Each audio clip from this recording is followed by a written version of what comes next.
Welcome to the Earth Keepers podcast. This podcast is for people who seek new and better ways to love and care for the earth. It's a podcast for anyone who is deeply concerned about the harm being done to the environment on a local and global level. It's a podcast that builds community and connection between people of like heart and mind, people who believe that earth care should be integrated into every aspect of life, and for many in the Earth Keepers community, that includes our spiritual practices. In this episode, we'll talk with Victoria Loorz, co-founder of the Wild Church Network, a broad association of religious communities that practice faith life in ways that foster connectedness to all of creation. Victoria also helped to start the Seminary of the Wild, an experiential education and formation program for spiritual leaders seeking to pioneer new, earth-centered faith practices. In our conversation, we'll ask her about her forthcoming book, Church of the Wild, How Nature Invites Us into the Sacred. She invites us into the conversation with a passage read from her book.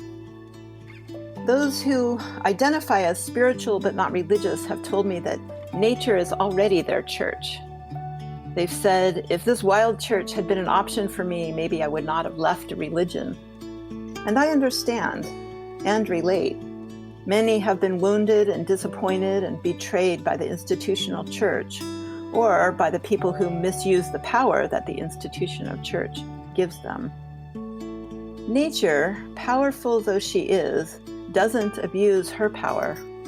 Replacing our spirituality back into the actual sacred world where it has been rooted for most of history is a way to restore our place in a more primal power embedded in systems of earth. Welcome, friends, to the Earth Keepers podcast. Victoria, welcome back to the podcast. Yay, thank you. So we probably need to reintroduce you to our listeners. So maybe you could tell us what it is you're invested in these days and what you do day to day. Well, my heart is invested in helping people reconnect with what Thomas Berry calls the great conversation, which includes our conversation within ourselves, between one another, and between us and the rest of the natural world. And so it's really an integration of our spirituality and the rest of the natural world, a reintegration, because I believe that it's something that's been, is at the foundation of the Christian tradition as well as most other religious traditions. So in doing that, most of my day is spent with Seminary of the Wild. We connect people from all over North America. We have some people in Europe too who join our Seminary of the Wild year-long programs.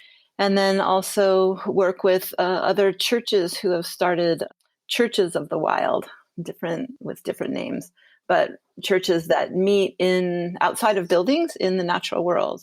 So the impetus of our conversation is a book that you've written that's coming out soon. I'm wondering if you wouldn't mind to start us off reading a passage from that book to maybe give us a sense of what it's about and give us a place to start our conversation with. My book comes out in a couple months. It's called Church of the Wild, How Nature Invites Us into the Sacred. And this is pretty much the ending of the first chapter. Those who identify as spiritual but not religious have told me that nature is already their church. They've said, if this wild church had been an option for me, maybe I would not have left a religion. And I understand and relate. Many have been wounded and disappointed and betrayed by the institutional church, or by the people who misuse the power that the institution of church gives them. Nature, powerful though she is, doesn't abuse her power. Replacing our spirituality back into the actual sacred world where it has been rooted for most of history is a way to restore our place in a more primal power embedded in systems of earth. Wild Church replaces a human, quote, kindom paradigm of hierarchy and monarchy and inequality with the power systems of earth, which can be described as a, quote, kindom without the G. A kindom of cooperation and kindred reciprocity. Church of the Wild is one way to help us live into a new story of a kingdom of God that includes the whole system of life and regards all humans and all species as inherently good and valuable. In this kingdom, we love neighbors, all neighbors, as ourselves. We do unto others, all others, as we would have them do unto us. Can a world, though, be saved by love alone? It sounds nice, like a meme with a sunset in the background. Some may want to call this a spiritual bypass. And in our current state of crisis, the need for immediate and active resolution is real. Against what odds in these coming days of unraveling can love prevail? How can a civilization based on domination and control and selfishness and all other disturbing things wrong with our society change into literally its opposite before we succeed in destroying the entire planet? It's implausible, and yet the preposterous transformative power of love at the core of nearly every religion, including my own, may just be the only way through. So there's a lot to unpack there, but let me ask you first, why did you write the book? Why this book at this time? Well, this is the core of my work, and it's sort of my journey from experiencing the sacred in nature when I was young, even though I didn't have those kinds of words for it, and then coming into the church in my 20s and finding words for this sacred presence that I had experienced and finding a community. But unfortunately, when I found that community, it was in a pretty conservative church. God was not to be found in nature. That was called, there were names for that. And so I just kind of kept it separate. And then later, after becoming a pastor, I still couldn't quite integrate spirituality with nature. It was still something really, really separate. It was only after I left being a pastor and I left actually even going to church and being part of a Christian community for about 7 years. But during that time, I started a nonprofit with my son called Kids versus Global Warming, because he felt driven to do something about the global climate crisis. And even that kind of left us both in burnout after pushing so hard to make change at something that is just so much bigger than any one kid or any one organization or any one generation even can make the differences that need to happen in our current world. We had lost connection with, like, intimate connection with the actual beings and places of the natural world. And so that started my journey in this. And it became clear that this isn't just a idiosyncratic thing that I'm doing on the side for people that love the outdoors. It's really something that Spirit's calling into being. And I felt called to it. So this book is definitely your story. It's also the story of a movement, the Wild Church movement. But I will say that it's so much more than that. Because even though those are the foundations, or maybe we'll call it the framework, there's really big ideas, transformative ideas in this book that I do think people are hungry to hear, because you really are recommending a reorientation of people's faith practice, of people's spirituality. So we'll talk about all that in a bit, but I wonder if you could tell us a story that will help us to understand your relationship to nature. Maybe a moment that formed you, or a moment that you realized something new about your calling and vocation when it comes to nature. I grew up not in deep connection with wilderness. We never went camping. It wasn't my mom's thing. It wasn't anything my dad did. We moved a lot, and we lived in suburbs. But every place I moved, I'd always find a little place that I could call my own. You know, it might be on the corner of a construction site where a new house was being built, or the little river that I would call a river going down the sidewalk from people watering their lawns. But I always had a little place that was my own, that was connected with wildness. And wildness can be the little weeds growing through the cracks, or the stars, or the clouds. But it wasn't until 7 or 8 years ago, we were out in the foothills of the Rocky Mountains in Colorado. And we would go on these 1 to 2 hour long, what we call wandering. So you're wandering in nature and sort of waiting to see where you feel drawn. And there might be an invitation to pay attention to something in particular. But in reality, like whatever happens, happens. Because I do believe that Christ is in all things. And therefore, Christ is in all things. And when that is true, even though I get surprised when these things happen, when you are open, what you pay attention to pays attention to you, kind of thing. So I was very attentive and wandering with reverence and with an openness to whatever's going to happen. And I ended up a deer, mule deer, jumped over the trail that I was on and went up a little ravine. And I just immediately knew I'm just going to follow this deer wherever it goes. And I scramble up this ravine and get to the top there. And this deer is like 15 feet in front of me, just standing there kind of waiting for me. And anyone who's seen a deer, they do this thing where you just like stare at each other. And I could see her eyes as we're staring at each other. You know, they move pretty quickly from, are you a predator? To, okay, you're safe. And so within, even 5 minutes, she sort of twitched her ears and just started eating the foliage near there. And I felt excited to be that close to a deer without her running away from me. And so I kind of settled in. It started to rain a bit and pulled a little bit closer to her to be under a tree. And within 15, 20 minutes, she looked me straight in the eyes. And she buckled her front legs and then buckled her back legs and she laid down. I had never experienced something like that level of trust, and stood there with her for a while. And when I it started to rain a little bit more, maybe I was there about another half an hour, and started to cry, just like the gift of her trusting me and her presence. And as I walked away, I said goodbye and she didn't get up. I left, went up but as I walked away, I felt that voice that I call, God's voice within me. And it said, I am with you always. And I recognize that voice as the voice of God. I recognize that voice as the voice of my own soul. But that voice, I started to wonder, that voice seemed like it also came from the deer, which made no sense to me.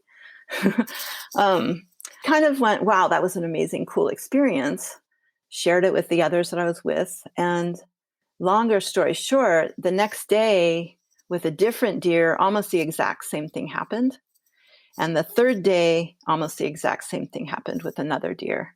And so it was kind of like, in case you didn't catch this is not usual. It was just this very numinous encounter. It was, when you have one of those it was really a mystical experience of connection.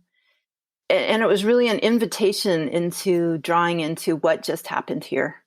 And then when I moved up here to Bellingham, to Pacific Northwest, moved into my house, and my friends left, and I just had to return the truck, grab my keys, run out the front door, down the steps, and almost tripped over a deer that was lying down at the bottom of my steps. And since then, there's been a real relationship grown with the deer that live in this neighborhood. And I know the mama, I know all of the fawns, and the mom leaves the fawns here. She was just here with the babies. They just lay down right outside of my window now. And so we've developed a relationship of trust. And I've just learned so much about, not just about deer, but about me and about this sacred relationship and the presence of God in all things. For some reason, you're making me think about my own deer stories. And I'll just tell it briefly that I went to school in Chicago. Chicago was a shock to me. I'd never been east of the Rockies. And so I didn't understand that places could be flat, completely flat, with no elevations, no mountains. So I kind of spent 4 years of undergraduate school in Chicago waiting to go home. So I went home after I graduated and lasted about 9 months back home before I realized that, oh no, you're not finished. There's a lot to do back in Chicago, a lot of learning, some leading. And so made the decision kind of against my will. I mean, I wasn't comfortable with the decision, but to go back to Chicago. So I drove back in my truck. And when I went to the national park at the Continental Divide, I decided to take the day slowly. So did some hiking and uh, just really sensed God's presence everywhere. In the beavers that were swimming around in the pond while I was there, I was shocked that they were doing that. They could see me, but they kept on swimming about. Got back in the car, and a storm came, just violent thunderstorm, loud and rainy. I could hardly see the road. After about 20 minutes of that, just suddenly, as I'm driving up the pass, it starts to snow. And this is August, mind you, but it starts to snow, and all the thunder was gone. It was just silent, just no sound, just snow and whiteness all around. And God was in both of those things. God was in the storm, and God was in the silence. So I got to the top of the pass, started to go over the top of the pass, and a deer stepped out in the road. So I had to stop.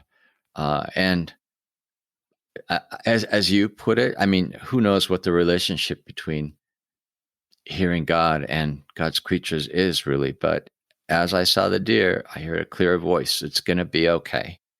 It's going to be okay, and I'll be with you.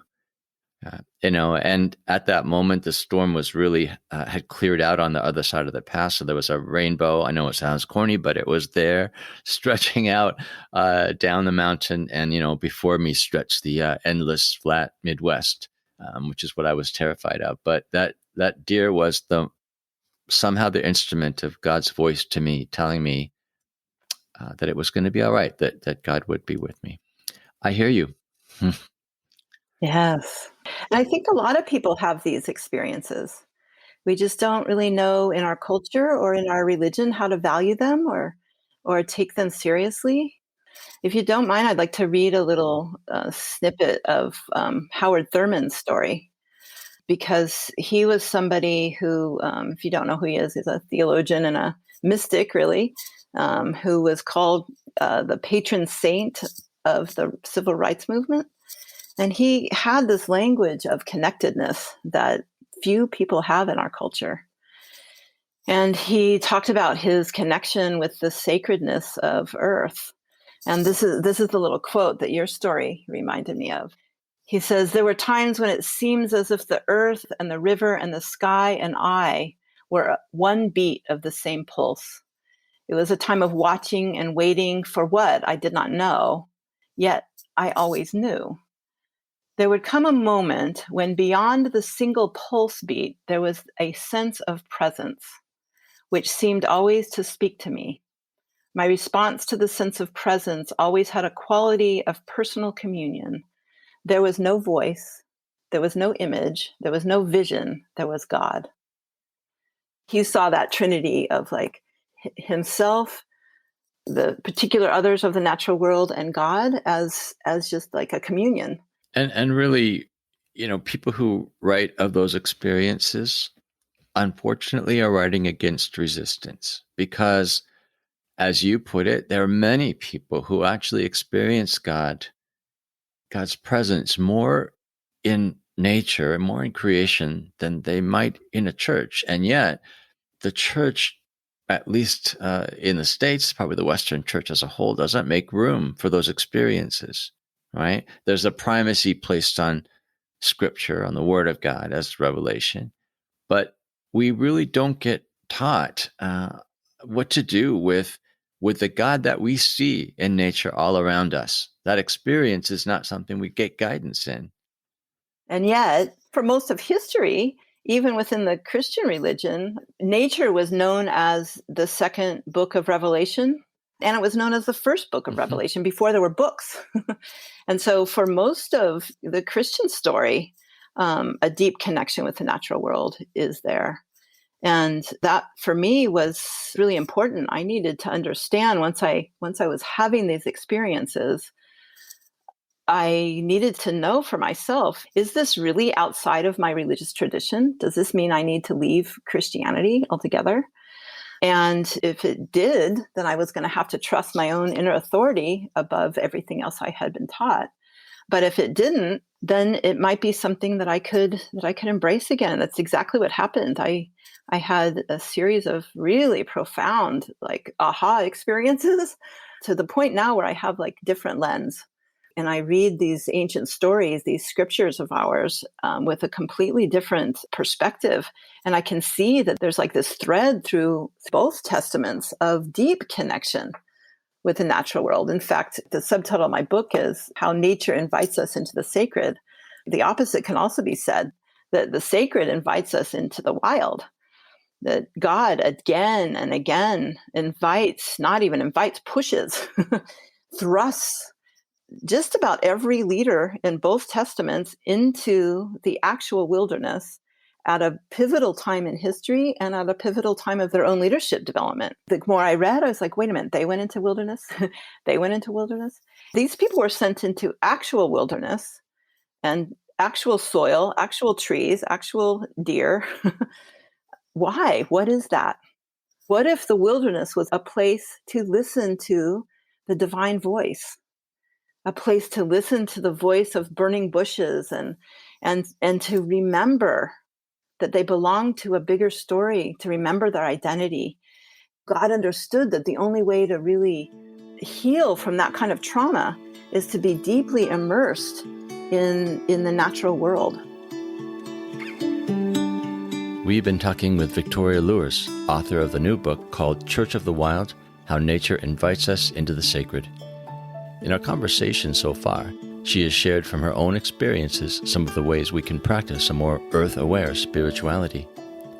If you find yourself wanting to explore more ideas for greening your faith practices, you might want to check out a new Circlewood blog called The Ecological Disciple. This is a resource for those who want to pursue an integrated faith that sees the connections between soil care and soul care, renewable energy and racial justice, child poverty and climate change. It's a blog for those who want to help bring renewal to people and planet. Be sure to check it out at www.ecodisciple.com. That's ecodisciple, all one word, .com. And of course, we'll put that link in this episode's show notes as well. And as always, you can find the show notes on the Earth Keepers podcast website. And now let's return to our conversation with Victoria Loorz. The movement that has grown out of these ideas, I mean, practically speaking, how do you gather church around such revelation? How do you gather a community of people in such a way that people are supported in their seeking a new way to perceive the world? I mean, what does that church look like? After that 7 years of leaving church, I went back and I was an associate pastor at a church in Southern California. And just about every sermon over those 2 years was exploring these different questions. And finally, when I was leaving, my very last day, a group of people gathered around me and said, that church that you've been talking about that meets outside, do that. And so we got together. Our first time, I remember it was the beginning of Advent. We met in a circle under an oak tree in our town. And I invited people. We had some readings and some prayers. And then I invited people to wander on their own for 20 minutes and to allow themselves to be drawn to some place, some beings, a tree or the river. Just settle down there and listen. Everybody came back going, oh my gosh, we need more time. And so the wild church gatherings that I did after that were at least 45 minutes to an hour of that solo time. And then we would come back together in the circle and share our experiences. And there's something in being witnessed and expressing and speaking this profound numinous experience, even if it was, I sat by the river and the river was cool and I felt relaxed. But some people had very profound experiences of seeing something mirrored back to them about their own life and seeing something about this other being that they'd never noticed before that would begin this kind of like actual connection and feeling the presence of, the actual, and instead of talking about God, it's like experiencing God directly is really what I think the core of the practice is. So currently there are lots and lots of different expressions of wild church, and people I think are still Mm-hmm. experimenting into new forms. They're trying to figure out, what do we do with this idea together? What do we do with this new practice, this new view of the world? But I think importantly, in your book, your case is not join a wild church or find a wild church, but rather cultivate wild spirituality, which means that everyone can participate in this thing that you're inviting them into. But how would you describe wild spirituality? What does that look like, and what does it mean to cultivate it? First of all, I sort of use the word wild because not all people live near a place where they can go to a river and cross a creek and be under an oak tree. But I use the word wild to mean, what is natural, we might want to say, what is God made, what is undomesticated and untamed. And it's sort of like the essence of who you are and the essence of what this tree is and the essence of what the world is. And so it's really cultivating that wildness within ourselves, encountering the wildness within, our own yard. And it's really, I think, developing a sacred relationship with the rest of the world where we belong. We've sort of been so disconnected for so long, we forget that we belong to nature, that nature isn't separate from us. But now I feel even caring for creation has a bit of that hierarchy built into it. Like, we are the ones here to care for creation. And now it's more moving from stewardship into relationship and remembering that we actually belong in this interconnected web. And like our indigenous brothers and sisters get it, they call all the others, just as St. Francis did, kin, brother and sister. And for us as the Western church and the Western civilization, that just feels really foundational. So that's the foundation of wild spirituality, is remembering that we belong to a bigger, a larger story. Remember that we belong to a larger beloved community than people that look like us or even people. And so I just encourage people to approach reverently, approach the others in your yard. You may be the only human that ever sees this particular flower in your yard, or this particular little grasshopper, or and it sounds so simple and so not important, but it is. It's cultivating a practice of deep compassion and of connectedness. And so I think it's cultivating that is listening more deeply than our own voice. And you can feel that if you've ever spent time in nature, and especially if you spend time in nature alone. And after a little while, those little voices inside of your head stop being so loud. And then you can start to hear the others, and you can hear the birds, and you can hear what's happening in the forest. And then even then it goes even quieter. And then you can hear the voice of the sacred in all, and you can sense that interconnection. I would think that for some people, it's also a matter of courage. Absolutely. I would guess that some people are listening to us today, listening to you talk.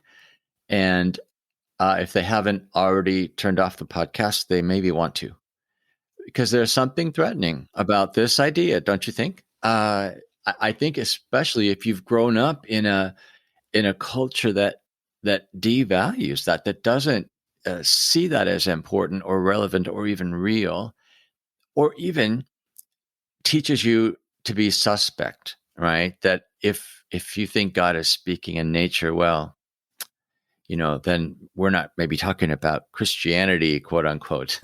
So I believe that to even begin to cultivate that, to open ourselves to that, does for some people take courage.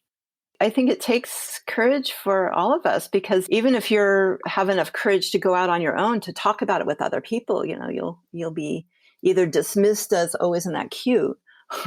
Or like, you're a little bit nutty, that's a little woo-woo, or something like that. Mm-hmm. And we have a whole culture and a whole language that supports that disconnection from the natural world. So, and there's all kinds of even scientific words like, oh, you're anthropomorphizing that, that tree's not saying anything to you. You're projecting that onto the tree. And, that sounds reasonable. And yeah, you might be.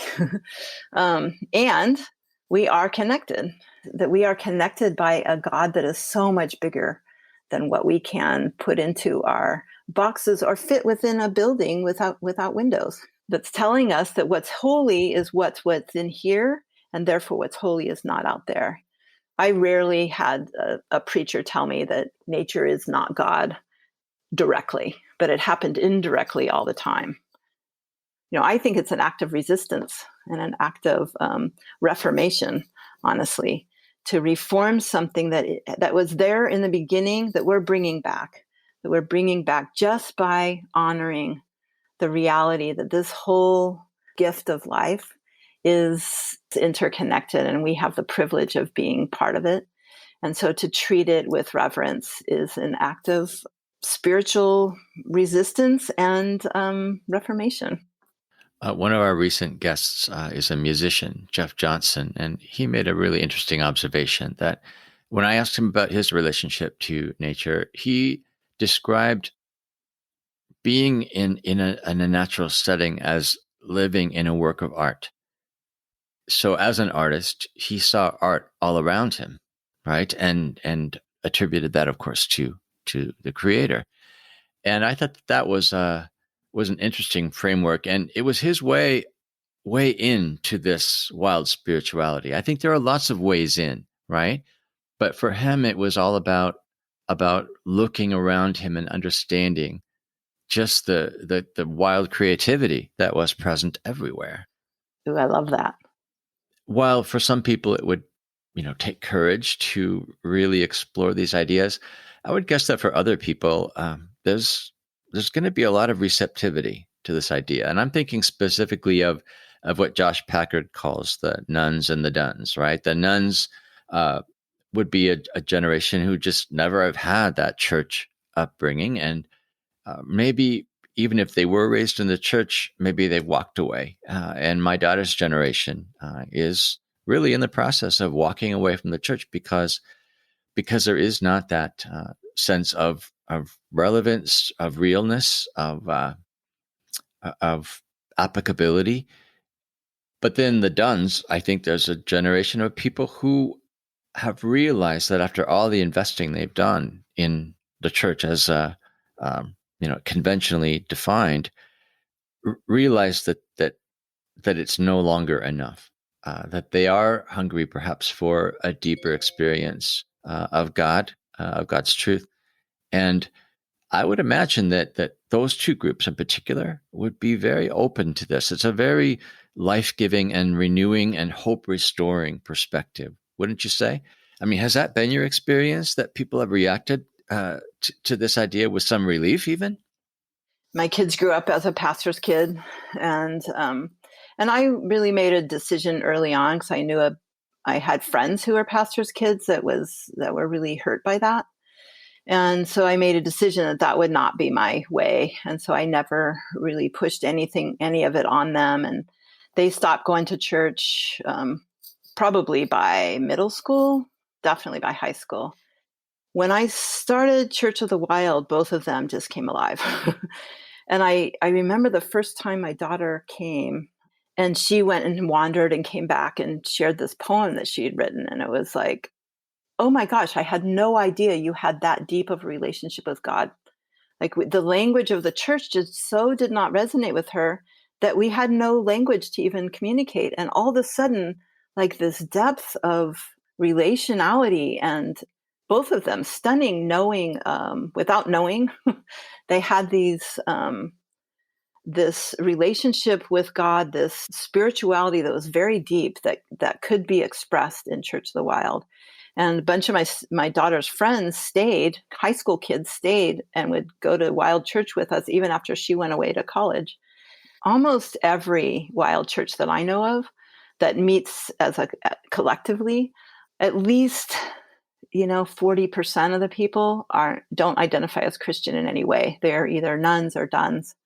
But people that are done or don't have any unlearning to do, just like oh, this is what I already naturally, how I do connect with the sacred. What if people would be interested in finding others of like mind and like heart?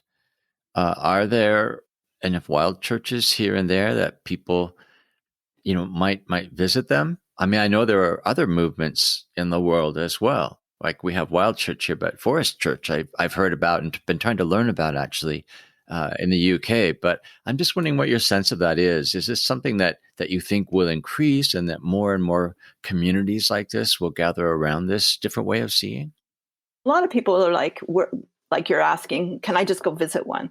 And I don't think there's enough that one in every community kind of thing. But there is a map on the Wild Church Network website to find others who are interested or who are starting a wild church. And there's a whole bunch of other communities, like you said. There's Garden Church, and there's Agrarian Church in the Episcopal Church. There's Holy Hikes. There's food networks. There's all kinds of great iterations of this that are all doing kind of the same thing in different ways. And so I see new networks coming up all the time, both within the Christian tradition and in other traditions. People are starting to come to the Wild Church Network to say, how do I do this? Tell me how to do this. And we always say, we can't really answer that. This isn't so much of a how to as a permission to, that each geolocation, each bioregion has a particularity. And, your particular gifts, you are the person who called in here, that there's something, rumbling within you, some calling within you, that you have some particular gifts for this, that you don't need to be ordained by an institution to do this. And the particular people within your community, like it's going to have a different expression in your community than it is in a different one. I always ask people in the podcast where they're finding their hope these days. It's harder and harder to find hope, especially when you think about the health of the planet and ecological degradation. But my question to you might be a bit more complicated, and I'm not sure even how to ask the question. But given that that's where we are with the discouraging news we hear about climate change and environmental destruction, do you think that has anything to do with the fact that this movement is rising up now, that people are rethinking what spirituality is, rethinking what church means? Do you think that the two are linked in any way? I believe the Paschal mystery is embedded in all things, and that when there is new life, it's preceded by death. And they're just linked. It's like when a baby is born, the baby crowns into the new world the instant that the old world in the womb ends. It usually happens pretty much at the same time, and they're linked together. And so I absolutely think that these are works of spirit. Both, it's harder to say that the dying is part of it, but it is. Like the reality of life continuing is based on a system of predation, which is hard to wrap my heart around, much less my head. But there's a reality in that, and I think we find hope in love. That no matter what happens, we love this planet, we love the people, we love the creatures, and that's the part that gives us hope. It kind of takes you out of the, oh my gosh, that anxiety that I felt when I was in the climate movement of, we got to do this, we got to raise this money, we got to, if you don't recycle that, like the whole world's going to, it's like, if you do recycle it, we're going to save the planet, we're going to stop global warming. Like that anxiety, like keeps you in a place of like not breathing. And there's something about just when you enter into relationship, that's risky. Besides what other people think of you, it's risky because when you fall in love and you allow yourself to love, you're opening up to the pain and the trauma of the other. And so it opens you up to more grief. And so I think entering into that grief, that collective grief, is part of the work that we're doing. It's part of what this wild spirituality is to willingly feel the pain. When we're truly in love, we're going to do everything we can to protect and restore and make space for, out of love. You're not doing that because you have an illusion that this is going to save the world. We're doing this because we love this land. We love these trees. We love these people who are drawn together here. And so that love is what gives me hope. And I think that this movement is about allowing a new relationship with one another. It's a spiritual practice of new relationship with the natural world. There's a quote that I have in my book. It's with Robin Wall Kimmerer, who wrote Braiding Sweetgrass. She's an indigenous botanist, biologist, scientist, and teacher. And she says, "It is not enough to weep for our lost landscapes." So the grief is good, but it's not enough to weep for our lost landscapes. We have to put our hands in the earth to make ourselves whole again, not just to make the land whole, but that practice of making the land whole makes us whole again too. Even a wounded world is feeding us. Even a wounded world holds us, giving us moments of wonder and joy. I choose joy over despair. We've been in conversation with Victoria Loorz about her new book, Church of the Wild. For a list of the ideas presented in this podcast and for links to online resources, please check out our show notes on the Earthkeepers podcast website at www.circlewwood.online/Earthkeepers. If you're interested in being part of a drawing for a free copy of Victoria's book, go to the podcast website and use the voicemail function to leave us a message. Just tell us why you listen to the Earthkeepers podcast, and we'll enter you into the drawing. Finally, if you appreciate this podcast and want to help us expand its global reach, please show your support by subscribing. Just go to whatever platform you listen to podcasts on and hit the subscribe button or the follow button for the Earthkeepers podcast. Earthkeepers podcast explores ways in which we can change ourselves, our communities, and our cultures to help us to care for the earth in holistic and regenerative ways. Through curated conversations, we highlight the wisdom of thought leaders and change agents who are making a difference and showing us a way forward. When Earthkeepers stand together, they amplify the impact of their resistance against environmental injustice and multiply their efforts for renewal and restoration. I am Forrest, your podcast host. Our executive producer is James Amadon. Our producer is Dave Olfers. Forrest Reed is our editor and the creator of our original music. Our research assistant is Rochelle Nordman, and Jesselyn Megerly is our social media director. Thank you, friends, for listening, and please join us next time on the Earthkeepers podcast.